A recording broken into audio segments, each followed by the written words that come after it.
We were sleeping and heard what sounded like demolition outside.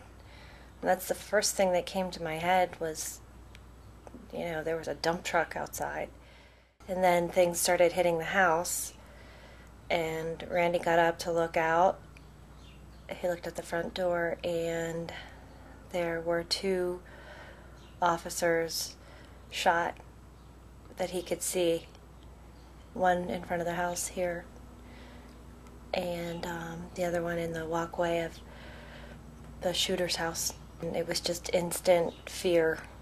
It sounded like a war zone.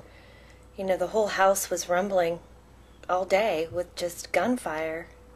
My husband have problem, like when he wake up, he need to drink a coffee and smoke like couple cigarettes to understand what's going on.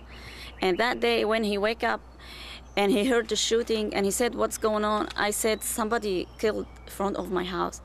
And he went like crazy, and he didn't believe it when he opened the window and he said he's dying. He's an officer and he's dying, and somebody shoot him. And everything he was saying like fast. He said, "Give me the phone, I'm gonna call the cops." I said, "The cops here, the cops everywhere." But he called the 911 and he told her he's still alive. She said, "We know, but stay home, don't do anything because we cannot reach him." He said, "But he's dying, you should do something for him." At first, we didn't know if he was dead or alive, and then we realized that he was alive, but bleeding on the street. And I still think about that. And he hung up and he opened the door. He said, "I'm gonna help him." I said, "No, the police, they cannot help him. How are you gonna do this? He will shoot you. Stay home." And I start screaming because he don't wanna listen. He just wanna go. I said, "You cannot do anything for him. You don't have anything." If I could have just gone out through the garage, the shooter probably wouldn't have seen me, just to get a tourniquet on that man. And I think to myself, why, people say, "Well, you would have gotten shot." I said, "No, you're not going anywhere." And now sometimes he remind me, we should help him that time. He wouldn't die if we helped him. Why, if he's risking his life for us every day doing his job, then,